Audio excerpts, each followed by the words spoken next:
últimas notícias com Cristina Reina. Boa noite. A guerra na ex-Jugoslávia ameaça alastrar de novo à Croácia. A situação militar agravou-se com a tomada pelo exército croata de 2 importantes bastiões sérvios na Bósnia Ocidental. Um sério revés para as forças sérvias que pediram ajuda militar à Federação Jugoslava. Um pedido que não foi atendido pelo presidente sérvio Slobodan Milosevic, que, pelo contrário, respondeu que é preciso radicalizar a política de paz na região. Palavras pacificadoras, mas que não impedem a escalada do conflito na Bósnia. Na guerra da Bósnia, o verbo mais usado é agora alastrar. Um novo ator sobe ao palco do conflito armado. É o Exército Regular da Croácia, que juntamente com os croatas da Bósnia, tomou ontem 2 importantes bastiões sérvios, as cidades de Glamoč e Graovo. Os croatas estão hoje a 20 km de Knin, a capital da autoproclamada República Sérvia da Krajina, que viu assim cortada a sua principal via de abastecimento. Uma ofensiva relâmpago que surpreendeu os sérvios e os levou a declarar o estado de guerra em toda a região que ocupam, na Croácia e na Bósnia Ocidental. A intervenção direta do exército da Croácia é vista como uma forma de aliviar a enorme pressão sérvia sobre o enclave muçulmano de Biač, cerca de 100 km a norte.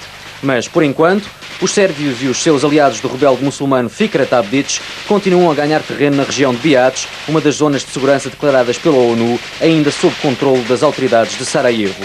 Na capital bósnia, uma coluna de caminhões das forças muçulmanas foi atacada pela artilharia sérvia. Os capacetes azuis britânicos assistiram a tudo passivamente, já que só podem ripostar em caso de ataque ao pessoal da ONU. Impotentes também, os capacetes azuis em Jepa. Debaixo dos seus olhos, os sérvios pilharam e incendiaram as casas do enclave tomado aos muçulmanos no princípio da semana. O Ocidente mantém a ameaça de raids aéreos contra os sérvios, mas tarda em passar das palavras aos atos. Numa chamada telefónica ontem à noite, Bill Clinton e Boris Yeltsin concordaram que é essencial os sérvios pararem com os ataques às zonas de segurança da ONU para se encontrar uma solução política do conflito. Já esta tarde em Paris, Jacques Chirac e John Major disseram estar totalmente de acordo quanto ao que tem de ser feito na Bósnia-Herzegovina. Exatamente o quê, nem o presidente francês nem o primeiro-ministro britânico quiseram dizer. Carvalho da Silva disse hoje à TVI que o envolvimento da CGTP numa investigação do Ministério Público não passa de um litígio com uma empresa privada a resolver pelos tribunais. O líder da CGTP referia-se desta forma a um caso de faturas falsas revelado pelos jornais Expresso e Semanário na sua edição de hoje, mas mostrou surpresa por estas notícias aparecerem numa altura em que as atenções se centravam nas alegadas irregularidades praticadas pela UGT com as verbas da formação profissional. O líder da CGTP, Carvalho da Silva, afirma-se tranquilo perante as notícias hoje divulgadas pela imprensa, que dão conta de uma investigação do Ministério Público e da Polícia Judiciária à sua central sindical, em virtude de uma alegada emissão de faturas falsas. Tudo começou em 1991 com uma campanha nacional de sensibilização para a higiene e segurança no trabalho. A CGTP estabelece então contratos com diversas empresas, realizando o trabalho com o apoio do Programa 5 do PEDIP.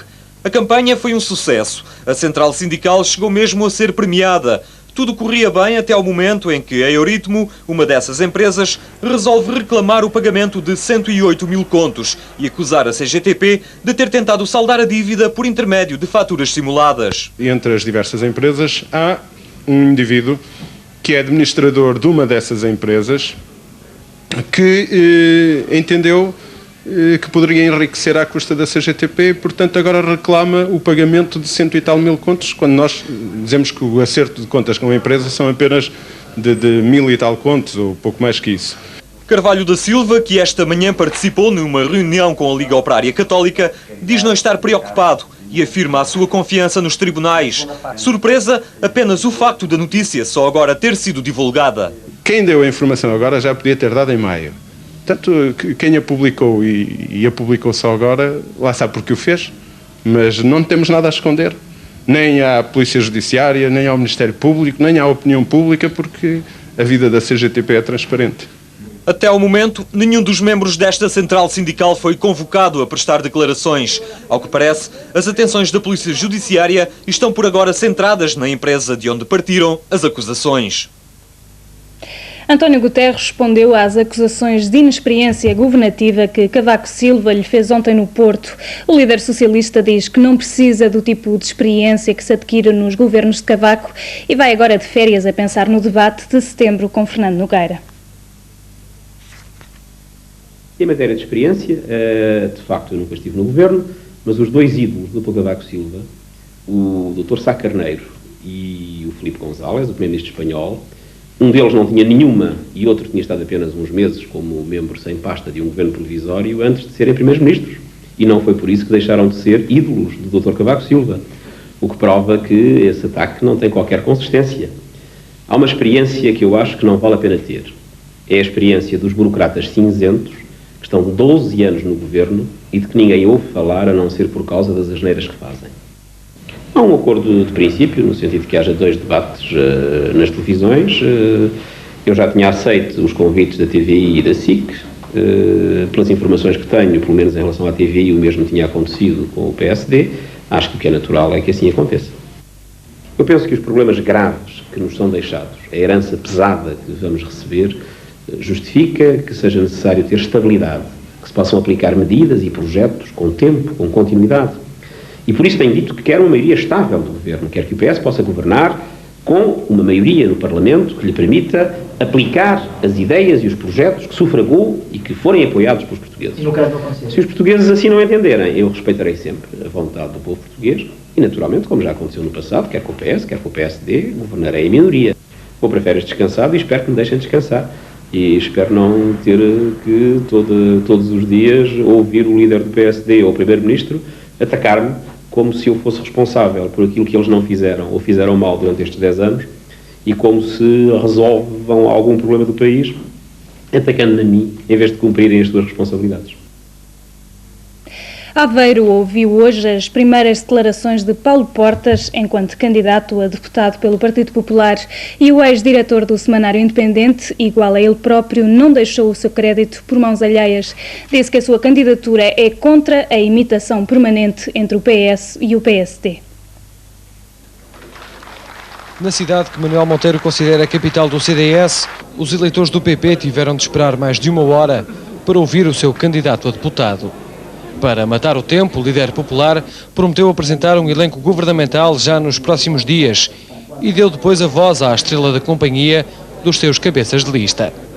Apresento-vos hoje, como cabeça de lista por este círculo eleitoral de Aveiro, um desses portugueses que não se acomodou nem se acomoda, que não abandonou nem abandona e que, principalmente, tudo tem feito e com êxito para estancar e inverter o clima geral de derrotismo que em tempos ameaçou instalar-se. Paulo Portas. Durante mais de meia hora, Paulo Portas explicou por que trocou o jornalismo pela política e deu exemplos.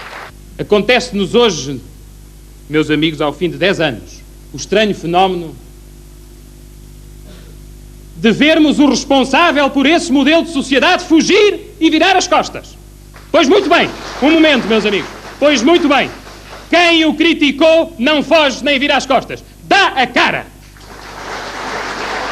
Depois veio a Europa e mais críticas ao governo. Que fique claro, eu defendo a integração europeia de Portugal. Não defendo a desintegração europeia de Portugal.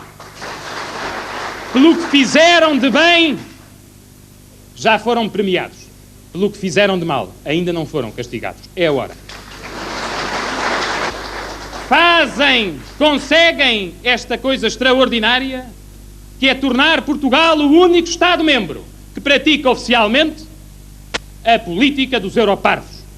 E o PS também não fugiu à língua afiada de PP. Quando Nogueira e Guterres dizem todos diferentes, Portas diz todos iguais.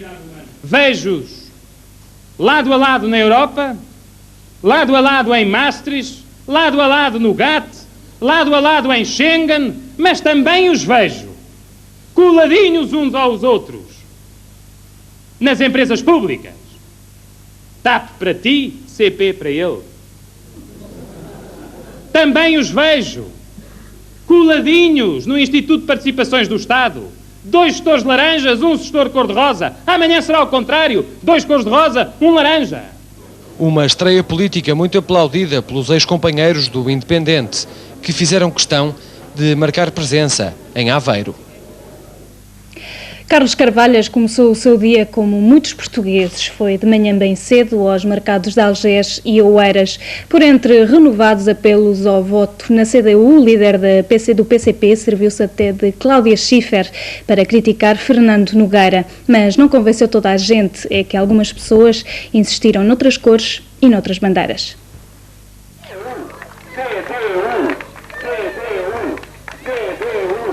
Mercado Algés Oeiras, 9h30 da manhã. Aqui começou mais um dia de pré-campanha CDU, com o cabeça de lista por Lisboa, Carlos Carvalhas, a chefiar a visita.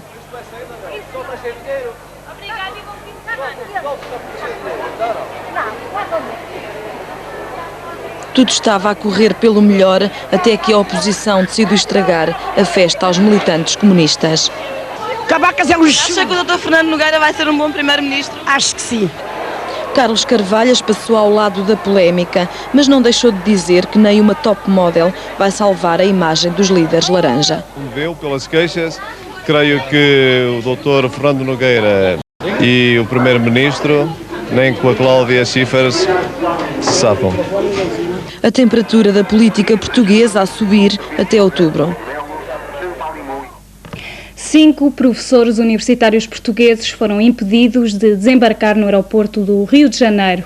Segundo o livro de ocorrências da Polícia Federal Brasileira, os docentes não possuíam vistos de permanência temporária no país, obrigatórios que são para os portugueses que pretendam participar de qualquer atividade em território brasileiro. 5 docentes da Universidade Nova de Lisboa saíram de Portugal rumo ao Rio de Janeiro na passada sexta-feira para participar no primeiro colóquio luso-brasileiro de comunicação. A associação organizadora do colóquio manifestou já a sua solidariedade para com os seus colegas portugueses. Os docentes brasileiros lamentam a prepotência da polícia e consideram chocante que os seus colegas portugueses sejam tratados desta maneira num país cujo presidente é um intelectual que acaba de receber o título honoris causa por uma universidade portuguesa. A embaixada portuguesa em Brasília afirma não ter sido informada do que se passava na altura, mas vai pedir explicações às autoridades brasileiras. TVI. Informação independente. A TV de facto. São potentes, reluzentes, um verdadeiro motivo de orgulho para os donos. Regra geral, amantes de grandes velocidades, mas além de uma boa moto, os motares não dispensam ainda os convívios com muitos comes e bebes à mistura. A concentração hoje no Seixal foi exemplo disso mesmo. Na passarela, as motos foram vedetas, algumas mais estranhas do que outras.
Em festas estiveram hoje também muitos moçambicanos residentes em Lisboa. É uma tradição que já tem raiz